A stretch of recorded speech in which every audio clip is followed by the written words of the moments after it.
Assalamu alaikum. This is Dr. Aminah Al-Deen with Critical Talk for Muslim Network TV, and I have the honor tonight again of talking with Dr. Kameelah Rashad. I just so enjoy talking with her. I could do a week just with her because she does so many things. But let me tell you a little bit about her. We're talking tonight about Black psychology and the Freedom Dreams intensive that I just finished with her and loved, uh, and some other things perhaps. Dr. Rashad is a visiting assistant professor of psychology and Muslim studies at Chicago Theological Seminary. She is also the founding co-director of the National Black Muslim COVID Coalition. Oh, she has previously served as the Muslim chaplain at the University of Pennsylvania, and she also works as the founder, if I'm not mistaken, of the Muslim Wellness Group. It is my honor and pleasure to finally have chased you down and to have you on here with me so we can discuss these issues. There's so many issues that I could discuss. Let's talk about um, the need for Black Muslim psychology. Well, walaikum salam. It's always a pleasure to be with you. And I'm gonna start calling you Mama Amina Ah, because you certainly get me every time. every time. Um, well, the need, or really, I think Black Muslims are deserving of a space that is carved out intentionally and purposefully for us to really be able to process, right, the past, the present, the future. This specific context, especially related to those of us who are descendant of enslaved Africans, both in the U.S. and the Caribbean, to really get an understanding of all of the context, the history, the challenges, the opportunities that we have faced, and how we have what we have done, right, in the context of all of that to fashion a life, right, an identity, a spiritual practice, racial pride in the midst of all of that. And it means that we need this affinity space, right, to really discuss what we've done, what we're doing well, and what the future looks like for us if we are to live in a community in which we feel whole, everyone feels like they belong and that they matter. And these are some of the things that we discussed in the Black Muslim Psychology Intensive, right? The concept of belonging and mattering, and how critical that is for us to experience healing um, in in the United States and also within our various communities. Well, let's take a little bit of that apart. Much of the literature on healing, um, coming to terms with abuse, etc., Mhm. is white literature. Mhm. How are Black especially Black Muslim psychologists, adapting, or are they redoing the whole thing to get together text or references for us who don't quite have the same issues, or we don't look at the issues the same way? Absolutely. I think, by given the nature of who we are, the work of, you know, defining a Black Muslim psychology, which I would explain is not simply about mental health, right? It is about the formation of identity, collective well-being, spiritual practice, as a holistic practice, like mind, body, and soul. Again, within the context, grounded in who we are, where we are, and how we have been impacted by all of the events, like past, present, and those events to come. And so by virtue of who we are and where we are, this framework of Black Muslim psychology is interdisciplinary, right? It's looking at who are those historians, religious scholars, psychologists, theologians, um, educators, right? All of those members of our communities that can contribute an understanding and a perspective that allows us to see ourselves in, as complex, as nuanced, as multi-layered, and all of those factors contribute to how we think about ourselves, right? The thoughts, the beliefs, the biases that we have, and also, paying attention to the ways that we've also internalized oppression, white supremacy, anti-blackness, Islamophobia, and what that has done to us, how that internalization has manifested in our lives in the ways that we build community, but that hasn't been sort of the only factor which has defined who we are, because in the midst of that, we've also been very purposeful and diligent about fashioning and sort of shaping a life that is not simply defined by trauma and oppression, but also about hope and joy and faith. And so that sort of coming together and understanding and really articulating a Black Muslim psychology pays attention to history, context, um, also joy and celebration, and being able to then express um, an understanding of who we are that is not solely defined by what we've endured. Yeah, I can see that, and why there's a need for I don't want to say a special place. I would say an additional space Yes. for us to think about this.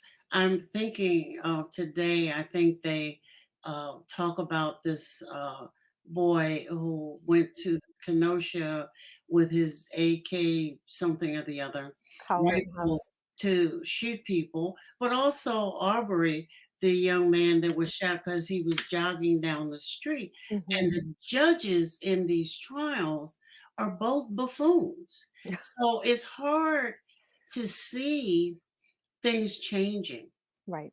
and that becomes another layer of trauma as you watch and you wait and you try not to watch and you wait some more Right. for something to happen.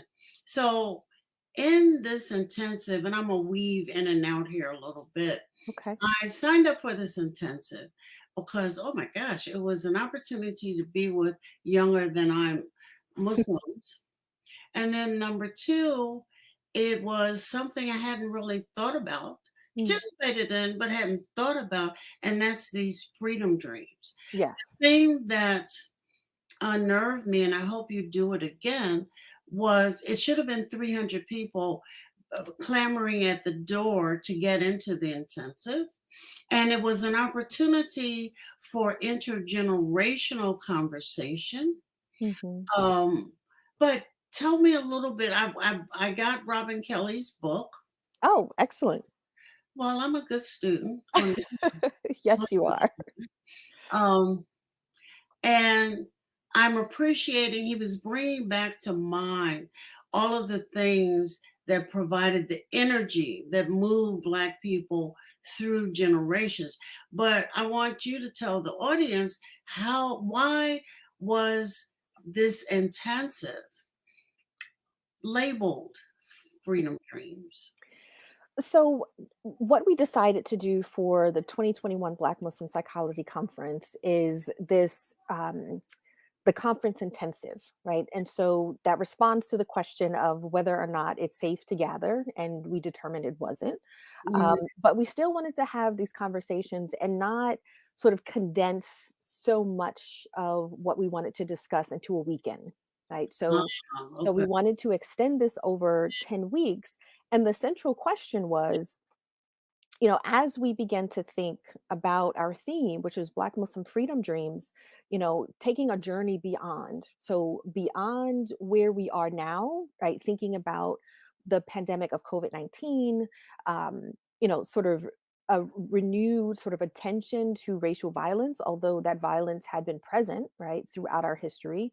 The rise of white Christian nationalism. So there's all of these factors that I think challenge us to think about what kind of community do we want to be, right? Where do we want to imagine ourselves, say, in the next 20 years, right? So the question that we posed in this intensive was, imagine it's the year 2041, right? And you're a member of a community in which you're thriving, you feel loved, you feel like you belong and you're respected. What do you love about this community? How did you get there? Right. And what keeps you there? And what are you most proud of? And so in order to explore sort of that question of imagination, we have to consider, what does it mean to build community, right? In the midst of oppression and circumstances that honestly can lead to despair. But if we take an approach and we use this framework called appreciative inquiry, um, to sort of guide how we thought about tackling this question, and it is to pay attention to, what have we done well, right? What is the best of what is, and how can we do more of that in order to build this future in which we see ourselves as whole and thriving and healing.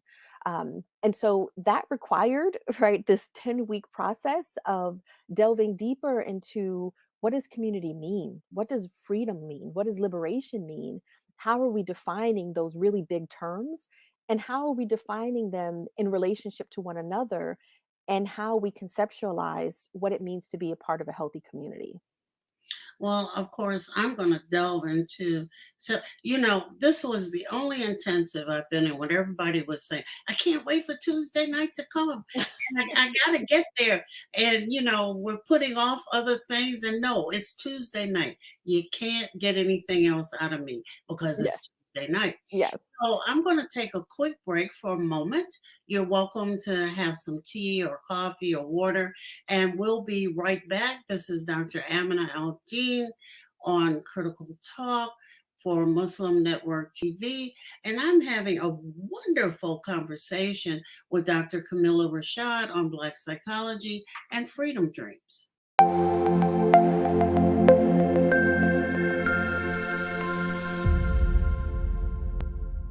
Billboards are popping up all over the country with an Our neighbors eye-catching don't realize message. that Muslims are absolutely opposed to ISIS. Salam. My name is Abdul Malik Mujahid. I'm an imam in Chicago. 60 shots! No me! No justice! No me! So how do we bring up the energy which can really have an impact on the world? You need to build bridges of understanding among people, and we need to have America moving forward. That lesson learned have brought the strength of humanity to America, which is the diversity. Mujahid Talks, only on Muslim Network TV. Faithfully connected.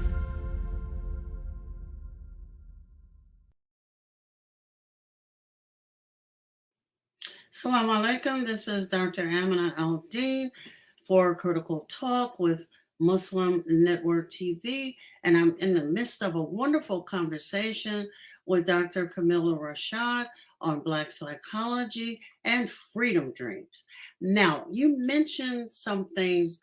There were, of course, well, no, that's not true.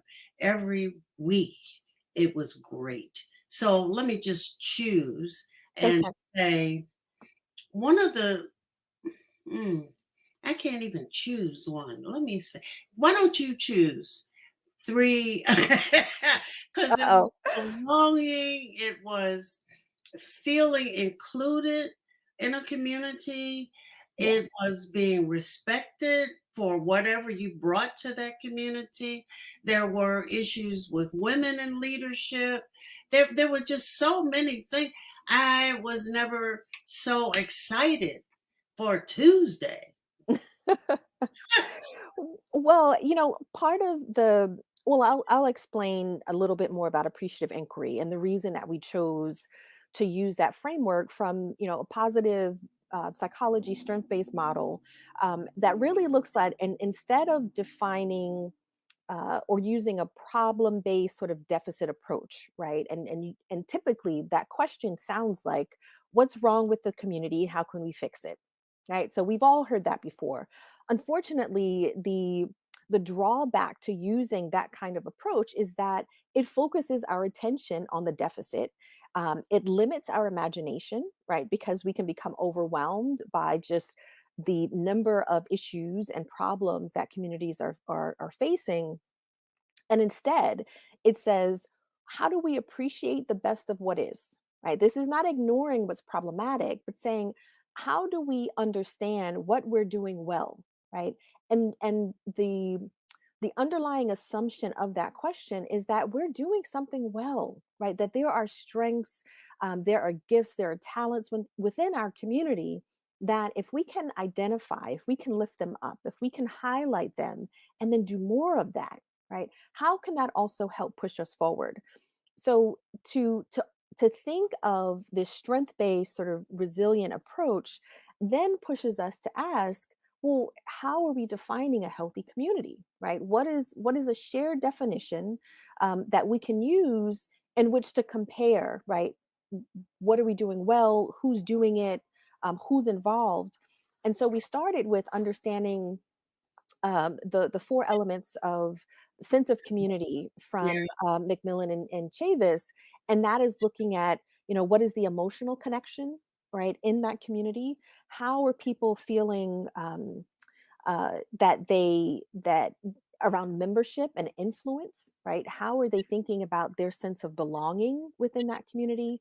And is that community meeting their needs, right? However they define them, physical needs, emotional needs. And so when we use sort of uh, that four factor approach, one of the questions that it raised was, well, if one of the important elements of community is that people feel like they matter, right? That they Mhm. belong, that they have influence, that their contributions are welcomed and applauded.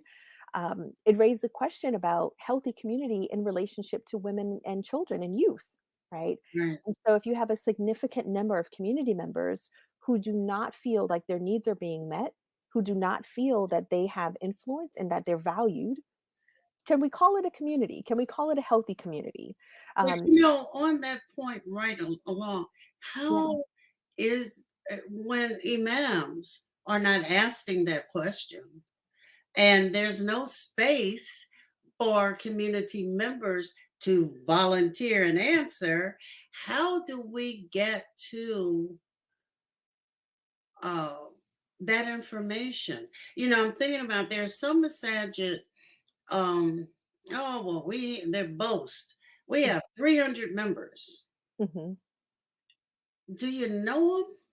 I mean, do you have a clue as to what skills are in your community? mhm. Have you figured out a rubric which will have appropriate places Right, to put some of those skills? Don't assign all the women to the kitchen right, or to hand out stuff. right. What skills are there? How are you going to? What is your suggestion, perhaps, for how communities take their temperature? One, I would suggest that they do that, right? That they see that being able to do that kind of community needs assessment, but not just needs, but also I would say like a gifts assessment, Right. right? That everyone in the community, and these are sort of these presuppositions, right? That we all have to agree that everyone in a community has something of value to contribute, Okay. right? Everyone has to believe that and have to demonstrate that not just through word but through deed, right? And Right. so in order to assess who's in our community, what gifts and talents would they like to contribute, because people want to, right? That Mhm. contributes to a sense of community. um, how do we go about gathering that information? It should simply be, what, we are so appreciative of everything that folks have to offer. We want to know the best way we can leverage those strengths so that we can also demonstrate our appreciation, right? So there's even Now, a way. hmm, that's what I was thinking about. There, in some of the immigrant massages, what they do is you sign up and you pay money, but they don't know beyond how much money you pay and what your name is given that money, anything about you. What your skills are, what you think you can bring to the community. So one quick and easy thing would be is to have a sheet. Who are you? What skills do you have to offer? Mm-hmm. And one of the things that we discuss in the intensive is around boundaries of membership, right? How Mhm. do people know that they're actually a member of the community? Do they receive a welcome email, right? Is there is there a call that's made to say, we noticed that you have shown an interest in being a part of this community? Can we connect and have a conversation with Mhm. you? Mhm. What and even asking what is drawing you to this space, right? how can how can we get to know you better, right? And then once we get to know you better, we can also think about what will be the best sort of role for each person who wants to become a member of that community. Often people don't know, am I an outsider, am I an insider, am I somewhere in between, kind of in limbo, right? um, but this is why, excuse me, we talked about intentional community, right? Not community by default, right? Like, well, I go to that masjid because it's the one that's closest to me and I just pray Jummah and that's it. I don't want to have anything to do with anything else. Mhm. Mhm. But intentional communities think very deeply and thoughtfully about how to engage membership, right? Right. And this is not simply because you want people to contribute money, right? Right. You want them to contribute their time and their talents. But if you That's don't know what they are, it's almost like having, buried treasure, right, in your own Yeah. community, and you don't even know where it is, how to look for it, how to unearth it, right? Yeah. Because again, um, the underlying assumption has to be everyone has something of value to contribute, right? Yeah. Everyone. And so if there is uh, implied in the way that sort of leadership is valued, or the way certain groups, that is usually men, are valued over others, Mhm. there will be all of this untapped potential within a community that can really contribute to it thriving and being sustainable, but we may not know what that is, right? That's interesting because the leadership, whether you're in the African American or the immigrant community, is male. Hmm. So, what do you do with all those gifts, that buried treasure, and perhaps expertise in what that leadership thinks it has expertise in? What do you do with it when you jettison off a good number, 50% some places, 60% other places Hmm. of your community? Well, I think there has to be the realization that when the the contributions or the expertise, or the talents of a community is unknown or undervalued, Hmm. that is actually counterproductive to your mission, right? So I think it requires a shift in what is evaluated and what is um, uh, uh, seen as worthy, right, in a Hmm. community. And so whether it's a leader or like a leadership committee, Mm, has to come to an awareness and also an acceptance that, one, there's value in every member of the community, right? right. And I have to know what that is so that their participation in this community is actually mutually beneficial, right? We have to value that as That well. would that would provide so much of a positive atmosphere. And I think people in those last two things you said, belonging, and they thrive, Mhm. they do it, but it seems as though we just haven't thought about it. We talked about communities to which you have to take a bayah. Well, Mhm. that's to the leadership. The Right. leadership isn't taking one to you. Maybe they should. Maybe they should.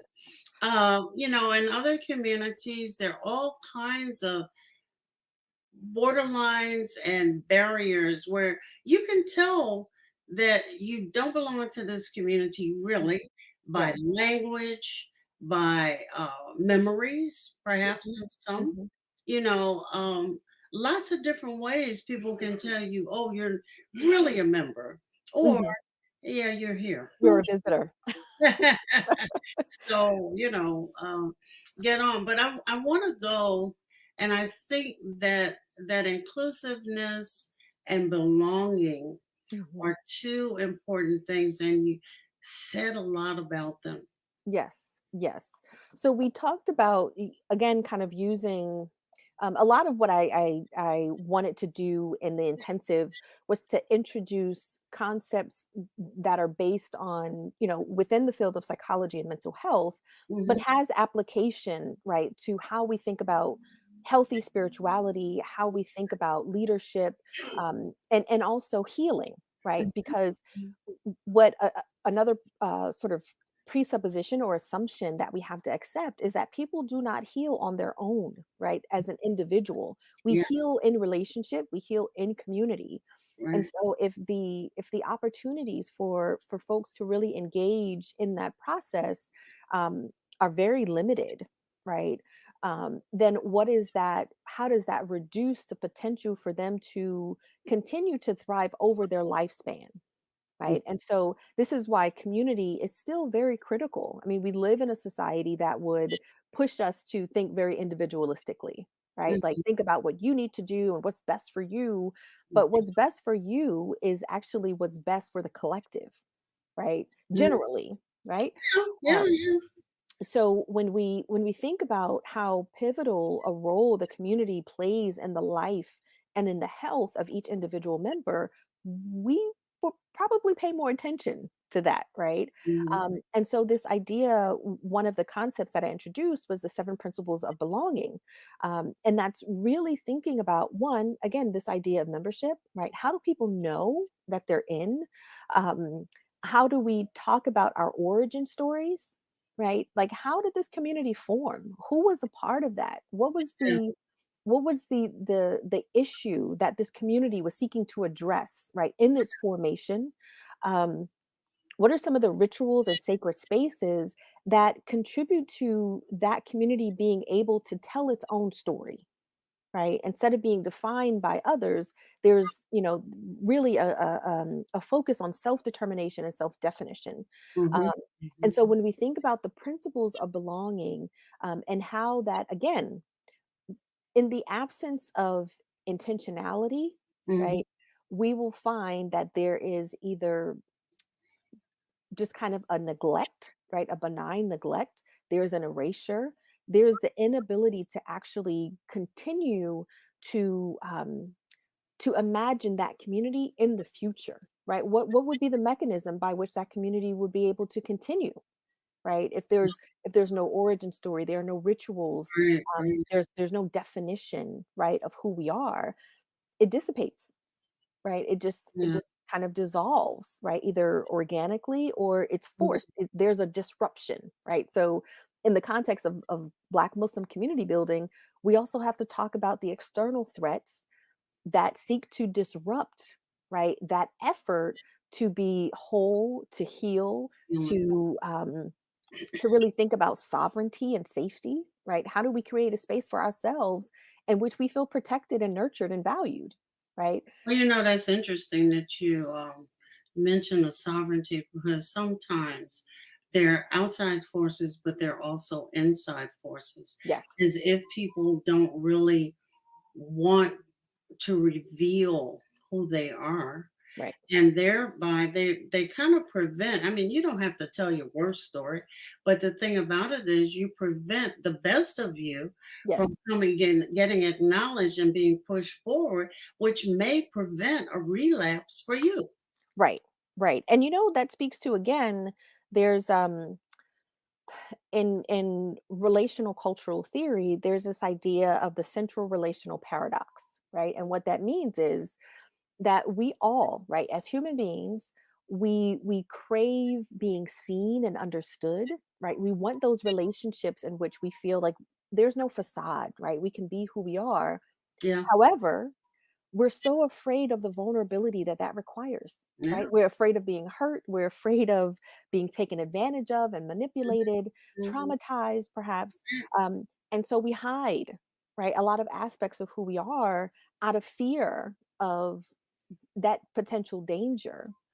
But what it also does is it walls off, right, the possibilities that we can, for us to actually connect, right, authentically and to be seen in the way that we really truly desire.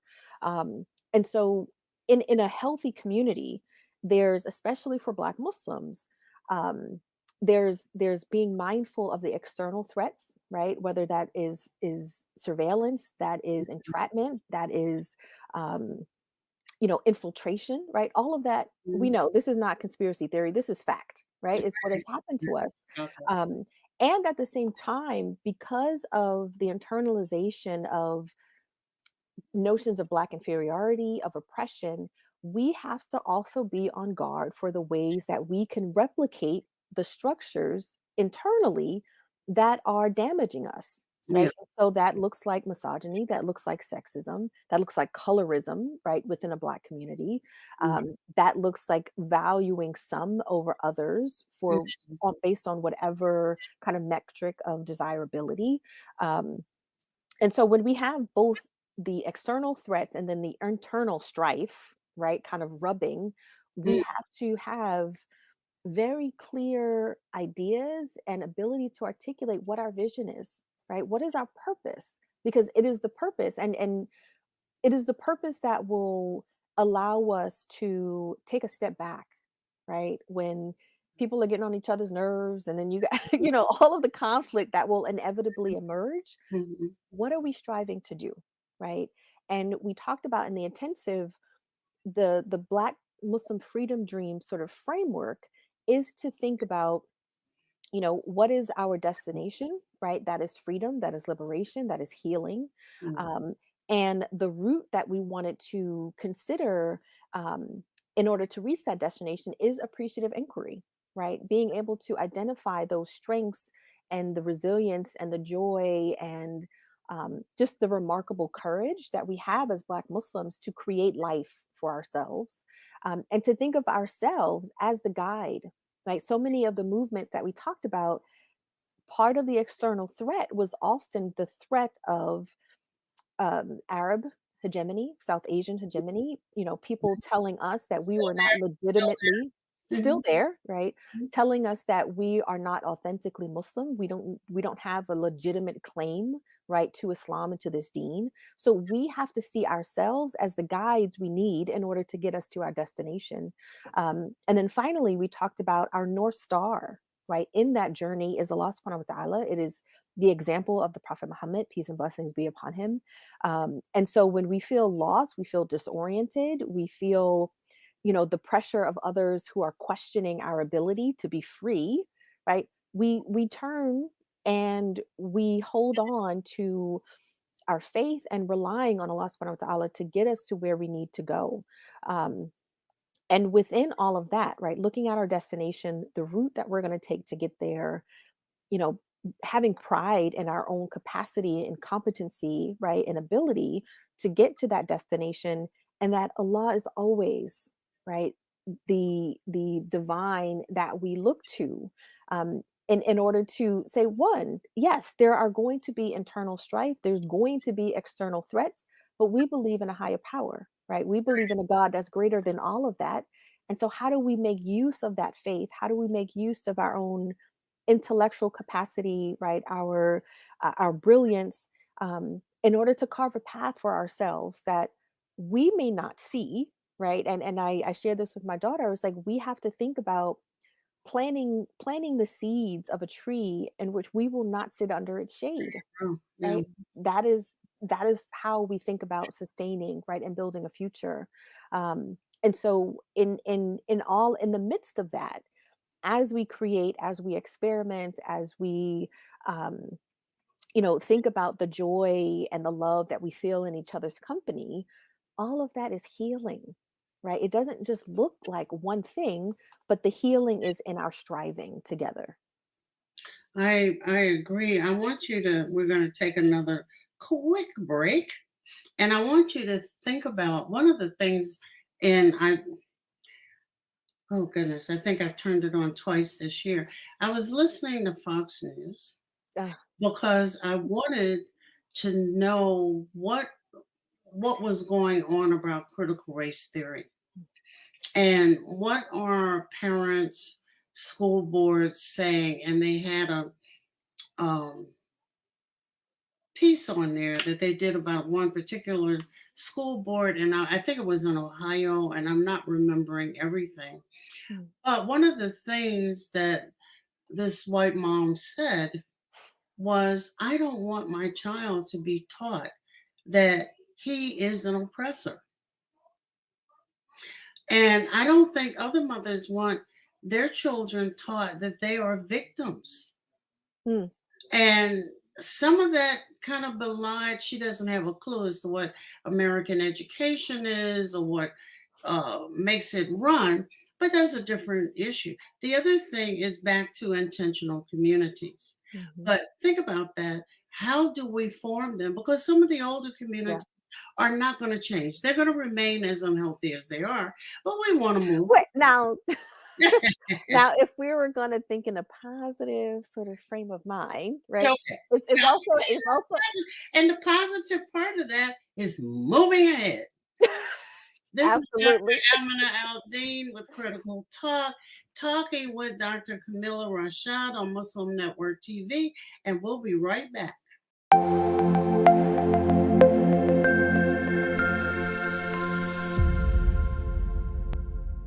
Assalamu alaikum! I love Adam's world because it makes me learn in a fun way. That Adam has a green face and orange hair. I like this song. I like how Adam sings. I like Adam's world because it makes me happy.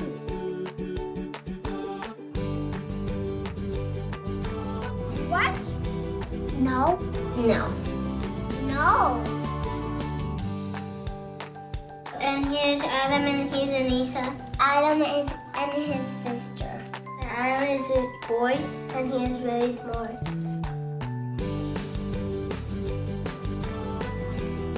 Download the new Adam's World app at adamsworldapp.com and let's help tomorrow's Muslims today.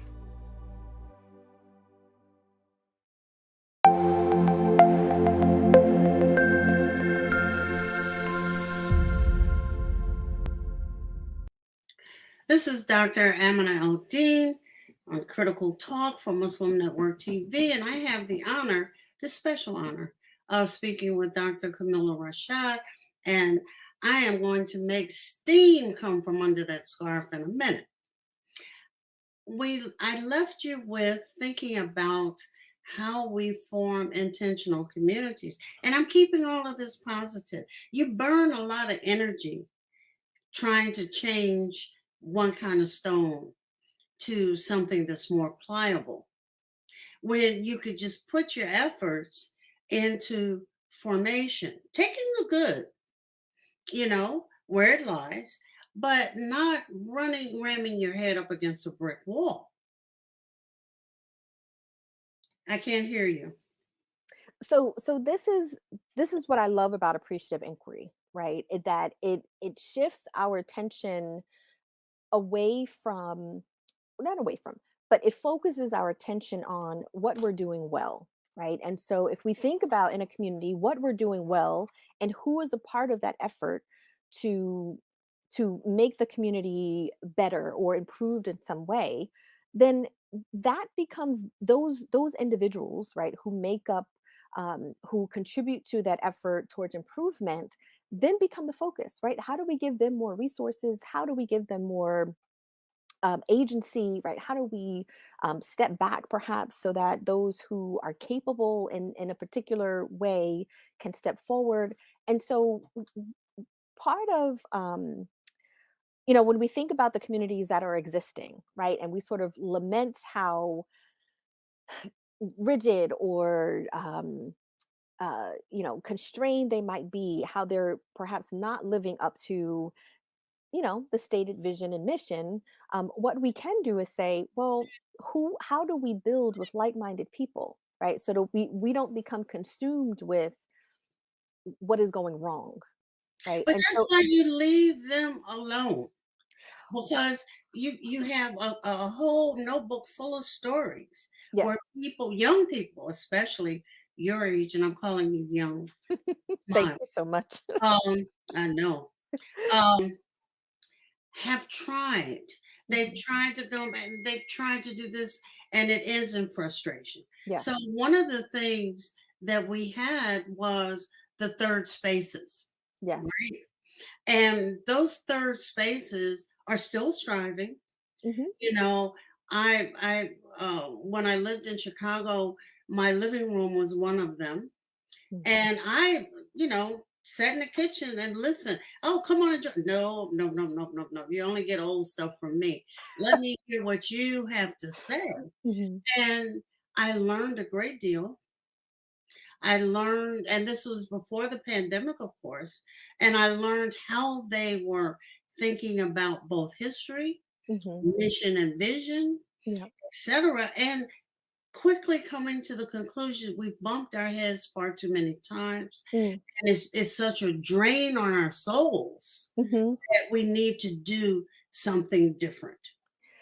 Well, you know what I would say though, that even in third spaces, there's going to be conflict, right? Always. So the question for me is like, how are we prepared to repair conflict when it inevitably occurs?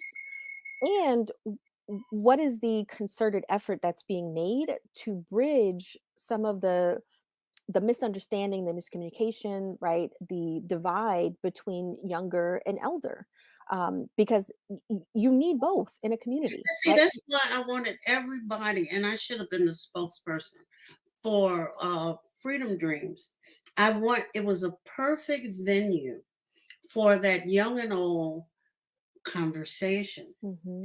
because older folk, many of them, when you think about it, just think about it, many of them don't have anything else to do Mm. and are scared to turn haven't nurtured anybody Right. to turn the reins over to, Hmm. right? Hmm. Hmm. Because you're going to outdo me. And who would not want their children to outdo them? My God. Well, I think that speaks to, and this is why I do encourage younger people to think about the fears of the elders, right? Mhm. Of being irrelevant, of being discarded, of being diminished, right? And the contributions and the sort of pioneering work that elders have done being forgotten or just seeing as not having as much value, right? Right.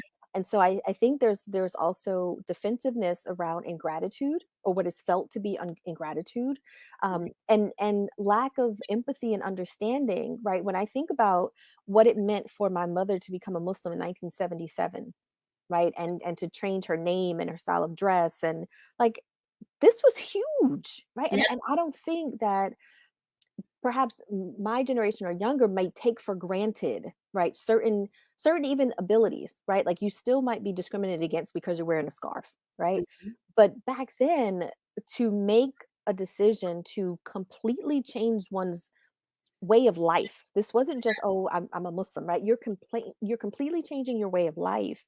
And you're doing so and still in the midst of, civil rights and black power and feminist movement. Like, so there was so much churning, right, in the waters during that time. So for someone like my mother to make a decision to become Muslim, the only Muslim in her family, well, my oldest uncle was Muslim as well, but to to to really kind of go against the grain in this Yeah. way, Yeah.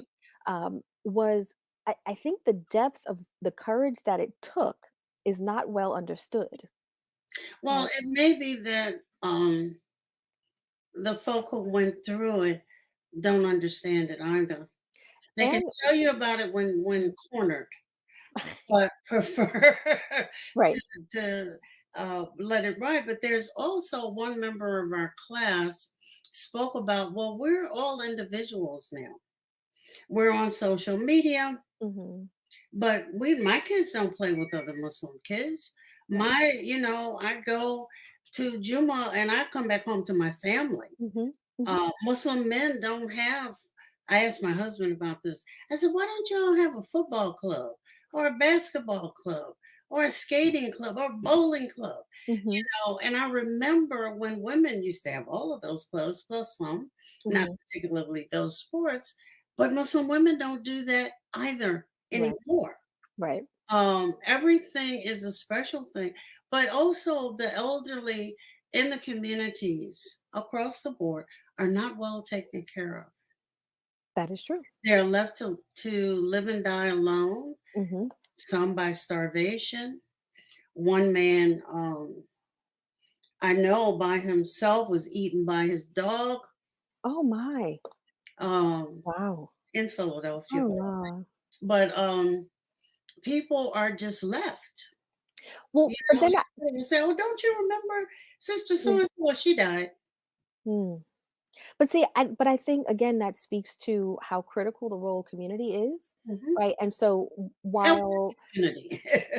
healthy community, Uh-huh. um, and this in a community again in which everyone is assumed to have value, right? That is children, middle, elder, um, then how the transfer of that knowledge and that wisdom and that experience, right, from elder to younger is what allows continuity for the community. Exactly. So when that is a value and a virtue, Mhm. then elders are not left alone, right? Like you are our treasure. Why would we leave our treasure alone? Right? You know things that we haven't experienced. You have history, you have wisdom, and we need that. And so But also, the elders need to be kept up to speed. And yes. that's what I appreciated about Freedom Dreams. As an intensive, and I'm listening to these young men, and I'm saying, "Oh my God, you were born what year?" You don't get that you in 1989. in your conversation. Oh my goodness, you know. Yes. But I think, are you going to do that intensive again? I think we should. I think we Yeah, should. I'm wondering if you should start from scratch because I really don't care about the rest of the people. But I want number 11 through 20. W- Well, No. you know what? So here's what I would ask you. Mhm. What if you could sort of identify what did you find most compelling about the space that would make you want to return? Because we also formed a community, We did. right? I mean, we disagreed. There were some tense moments. There were some, but we I got a committed. picture and I found it compelling. But But what we learned how to do was to sit with Yeah, each other, yeah. right? And to take the time to say, well, before I can even refute what you're saying, I have to understand it, And right? which Where are you coming from, and how are we in agreement? How are we going to just differ from one another because we're different people? But I'm curious to know because this is sort of what we also want to repeat is a sense of commitment to being in relationship with people and not simply when it's easy, right? Not when we're all getting along, but how are we when there's conflict, right? Because that's what a healthy community knows how to do, right? Just to say we're inevitably we're going to bump heads, right? We're people, but we have a commitment to this vision of who we want to be, and that also serves as kind of the guardrails, right? So we don't kind of go off the deep end. I think the thing practically I found most compelling was the fact that you were watching your screen. You knew who was raising their hands. Oh.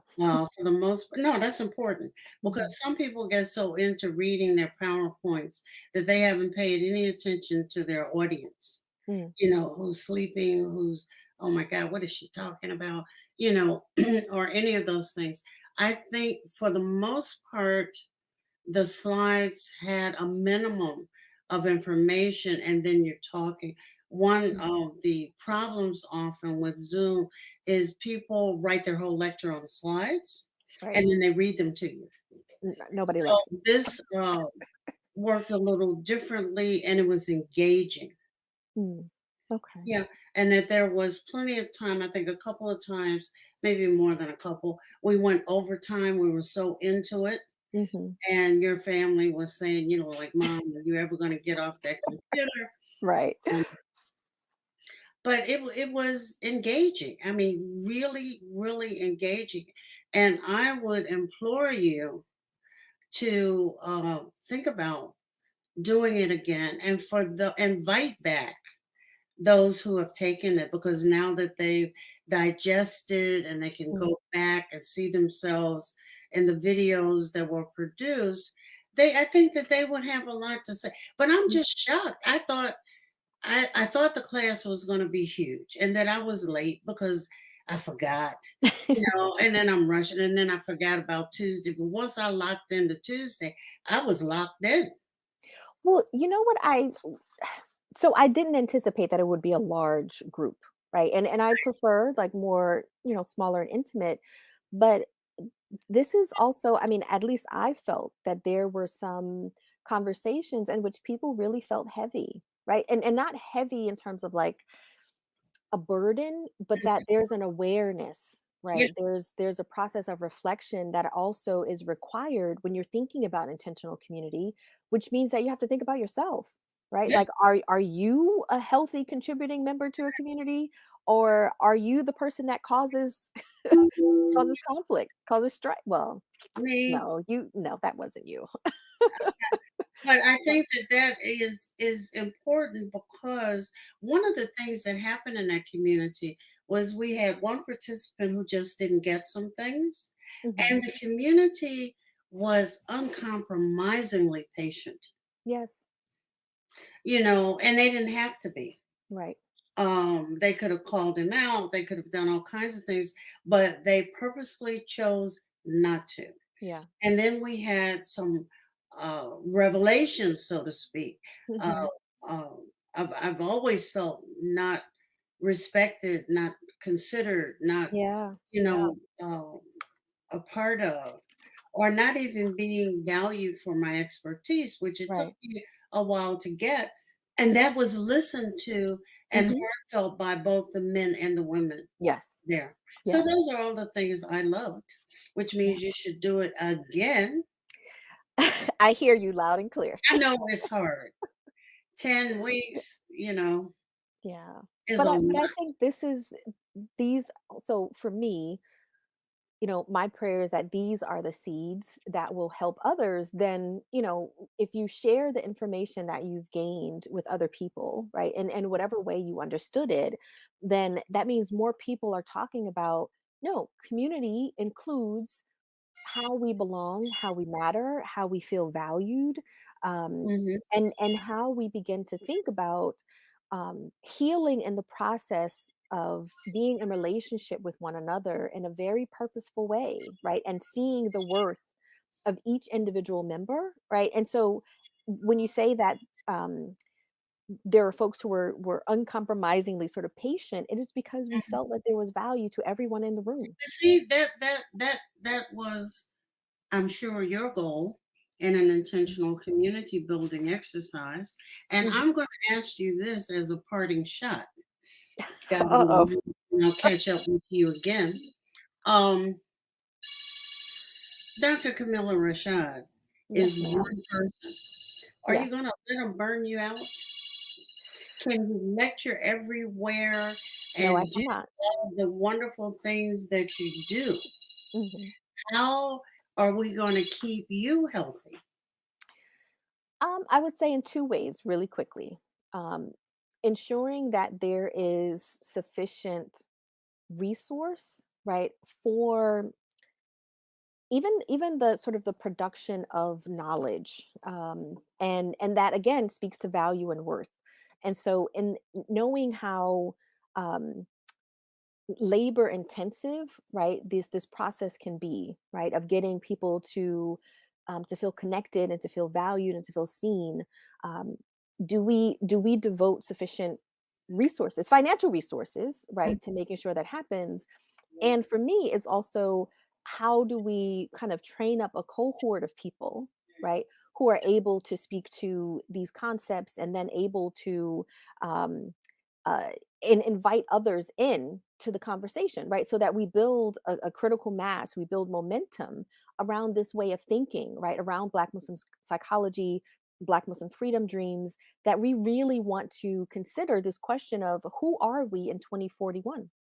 In the next 2 decades, who are we? What are we doing? right? Are we better now, in the future than we are now? What have we built and sustained? And so for me, the question is, do we literally put our money where our mouth is? Right? We say that this is something that we need to continue. How do we allocate the resources in order to get it done? And then how do we build the relationships that'll be necessary to sustain it?